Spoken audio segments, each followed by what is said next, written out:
शंकर पर जल चढ़ाने का जो भाव वर्णित किया जाता है कि हम शंकर को मंदिर में जाकर जल चढ़ाते हैं तो खड़े खड़े चढ़ाएं कि बैठकर चढ़ाएं। बहुत ध्यान देना साहब।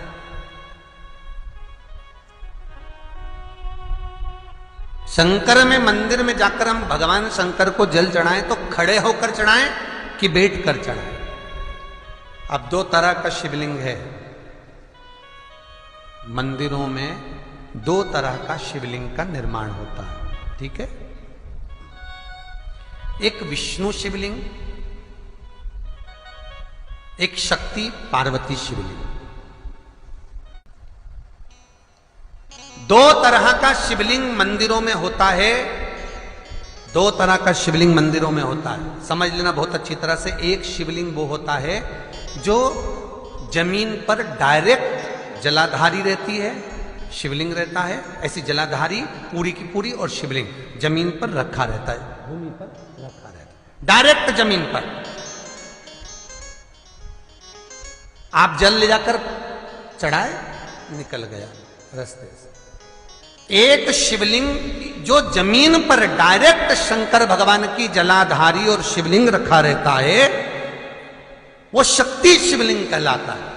पार्वती का हस्त कमल उस शिवलिंग के सम्मुख में, और दूसरा शिवलिंग एक डमरू जैसा होता है। अब वो हम उसको कैसे वर्णन, डमरू शिवलिंग होता है, ऐसा उसका स्टैंड होता है, ऐसा स्टैंड होता है, नीचे शिवलिंग रखने की जगह होती, फिर ऐसा होता है, फिर उसके ऊपर इस तरह शिवलिंग रखा होता है। देख दर्शन करें आप लोगों ने।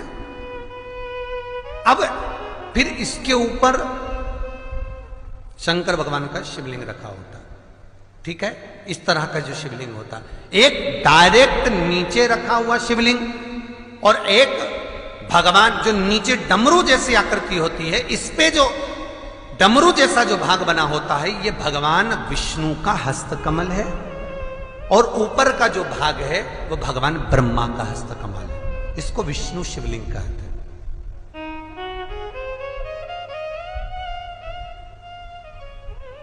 इसको हरीश्वर महादेव भी कहा जाता है। कौन सा महादेव कहते हैं? हरि सर्वेश्वर महादेव। हरीश्वर महादेव भी कहते हैं, हरि सर्वेश्वर भी कहते हैं। तो डमरू जैसा जो शिवलिंग का निर्माण हुआ है मंदिर में, अगर शिवलिंग ऊंचा है, शिवलिंग थोड़ी सी हाइट पर है, ऊंचाई पर है, और डमरू जैसा भाग फिर उसके ऊपर जलाधारी के बाद शिवलिंग निर्माण किया गया है, तो वो विष्णु शिवलिंग कहलाएगा, वो हरीश्वर शिवलिंग कहलाएगा, वो हरि वंश शिवलिंग कहलाएगा, हरीश्वर कहलाएगा। और जो डायरेक्ट सीधे जो रखा हुआ है, 12 ज्योतिर्लिंग के अगर आप दर्शन करेंगे तो कहीं पर भी आपको विष्णु शिवलिंग नहीं मिलेगा, केवल एक नागेश्वर को छोड़कर जम के बोलिए, केवल एक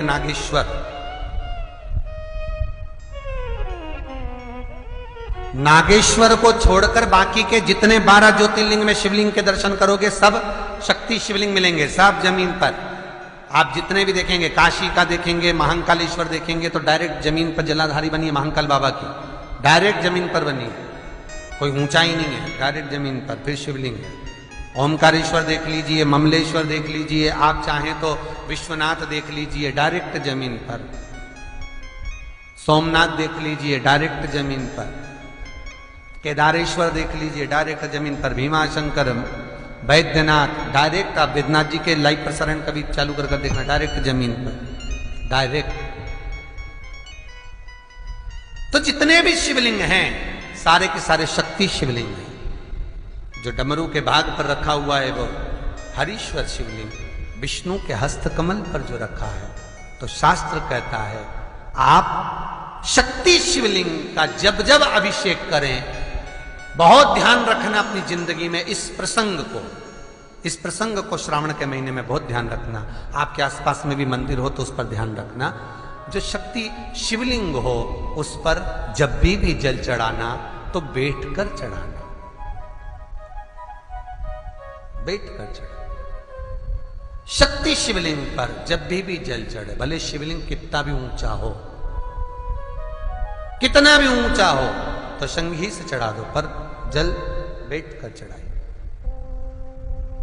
भले शिवलिंग ऊपर है, पूरा तरह से हाथ नहीं पहुंचा, जैसे सोमनाथ जी में अब शिवलिंग कितना बड़ा है, महाकालेश्वर का शिवलिंग कितना बड़ा है, तो उसको तो बैठकर स्नान नहीं करा सकते। भले शिवलिंग कितना भी ऊंचा हो, पर अगर भूमि टच है, शिवलिंग अगर भूमि टच है, शक्ति शिवलिंग है, तो भले आधा शिवलिंग नहाए, आधे पर पानी जाए, पर बैठकर ही स्नान कराया जाता है। और महाराज यदि हरीश्वर शिवलिंग है, अर्थात भगवान विष्णु के हस्त कमल पर, ब्रह्मा के हस्त कमल पर यदि शिवलिंग है, तो वो शिवलिंग का जब भी स्नान कराएंगे, अभिषेक कराएंगे, पूजन कराएंगे, तो खड़े होकर ही करना है। और खड़े होने का भी तरीका होता है, दोनों चरण बराबर में रखकर कभी भी शंकर भगवान के शिवलिंग का स्नान नहीं कराया जाता। दोनों चरण बराबर रखकर, अगर हरीश्वर शिवलिंग है, किसी मंदिर में शंकर को जल चढ़ाने के लिए आप गए हो और शंकर को जल चढ़ा रहे हो, तो हरीश्वर अगर शिवलिंग है तो दोनों पांव बराबर रखकर नहीं, एक सीधा चरण थोड़ा सा आगे रखिए और उल्टा चरण थोड़ा सा पीछे रखकर भगवान शंकर का जलाभिषेक करने पर लक्ष्मी जैसे अपने चरण रहते हैं, भगवान शंकर उसी तरह से लक्ष्मी को दौड़ाते हुए अपने घर में प्रवेश कराते। लक्ष्मी भागती हुई, अगर जो पुष्टि मार्ग से जुड़े होंगे, जो भगवान ठाकुर जी की सेवा करते हैं, पुष्टि मार्ग से जुड़े हों, श्रीमद वल्लभाचार्य जी से, वल्लभ कुल बालकों से जिनका ब्रह्म संबंध हुआ है, ऐसे अगर जीव हैं, वैष्णव जीव हैं, तो वो दर्शन करते होंगे ठाकुर जी, यमुना जी और महाप्रभु जी का। तो कैसा दर्शन करेंगे? श्रीनाथ जी का दर्शन करेंगे तो दोनों पांव श्री जी बाबा के, मेरे ठाकुर जी के बराबर पर है, नाथ द्वारा वाले श्री जी बाबा के, गोवर्धन नाथ जी के दोनों पांव चरण बराबर। श्रीमद वल्लभाचार्य जी का दर्शन करेंगे तो दोनों चरण बराबर के फोटो में मिलेंगे। पर यमुना जी का अगर आप दर्शन करेंगे, पटरानी यमुना जी का जब दर्शन करेंगे, तो यमुना जी का चित्र का दर्शन करेंगे, तो यमुना हमेशा एक पांव यमुना जी का आगे मिलता है। क्यों? जो वैष्णव ठाकुर का दर्शन करे, श्रीमद वल्लभाचार्य जी के अनुसार भगवत चर्चा करे, उसके यहाँ यमुना भक्ति निरंतर प्रवेश करती जाए, इसलिए भागता हुआ चरण, दौड़ता।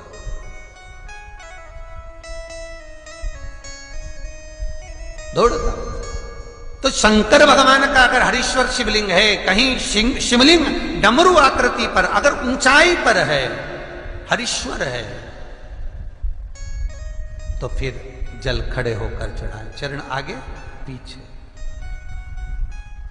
बहुत ध्यान देना महाराज, हरीश्वर शिवलिंग का वर्णन किया महाराज। बहुत सुंदर बात कही है, बहुत ध्यान से सुनिएगा। शक्ति शिवलिंग के ऊपर जो जलाधारी लगती है, शक्ति शिवलिंग के ऊपर जो जलाधारी लगती है, वो 5 मिनट, 10 मिनट, आधा घंटा रखकर 24 घंटे के लिए हटा सकते हो। शक्ति शिवलिंग के ऊपर जो जलाधारी लगती है, वो 15-20 मिनट रखकर, आधा घंटा रखकर आप हटा सकते हो। पर हरीश्वर शिवलिंग के ऊपर, भगवान विष्णु के हस्त कमल पर जो शिवलिंग का निर्माण आपको अभी वर्णन किया, अगर वो शिवलिंग है तो उस पर जलाधारी अगर लगी है, तो कम से कम 5 घंटा, 8 घंटा तो जलाधारी को रखना पड़ेगा ही। बहुत ध्यान दीजिए महाराज। शंकर जी की प्राण प्रतिष्ठा करते समय, शंकर जी की स्थापना करते समय, शंकर जी को प्राण प्रतिष्ठित करते समय एक एक चीज का ध्यान करना पड़ता है कि हमें कैसा शिवलिंग रखना है, कौन सा शिवलिंग रखना है, कैसे स्थापना करना है, किस भाव का होना चाहिए। शंकर के मंदिर में शंकर जी विराजे हैं, तो गणेश जी, कार्तिकेय और पार्वती की मुद्रा कैसी होना चाहिए, गणेश जी कौन सी सूंड का होना चाहिए। जब शंकर के मंदिर में हम आराधना कर रहे हैं तो गणेश जी की सूंड किस ओर होना चाहिए, पार्वती की मुद्रा कौन सी होना चाहिए, षडानंद कार्तिकेय की दृष्टि कहां होना चाहिए, ये शंकर जी की प्राण प्रतिष्ठा में देखा जाता है। केवल मूर्ति वाले ने बाजार में मूर्ति बनाकर बेच दी और तुम गए हमें शंकर जी का परिवार दे दो, हमारे मंदिर है छोटा सा, मैं वहां प्रतिष्ठा करना है। तुम बाजार में गए और शंकर जी का परिवार लेकर आ गए, शंकर जी लिया, कार्तिक के लिया, पार्वती जी लिया, गणेश जी लिया और स्थापना करवा दी पंडित जी से। और बाद में बोली हमको थोड़ी कष्ट हो रहा है, हमको थोड़ी तकलीफ हो रही है, कहीं ये हम जब से लाए इससे तो नहीं हो रही, कहीं इससे तो नहीं। नहीं, गलती तुम्हारी है। तुम तो बस गई और लेकर आ गई। यहां तक शिव महापुराण की कथा कहती है कि तुम्हारे घर की मूर्ति जितनी पुरानी होती है उतना सुख देती है। आपको पहले भी कथा में कहा, दिया और मूर्त पुरानी होगी चलेगी।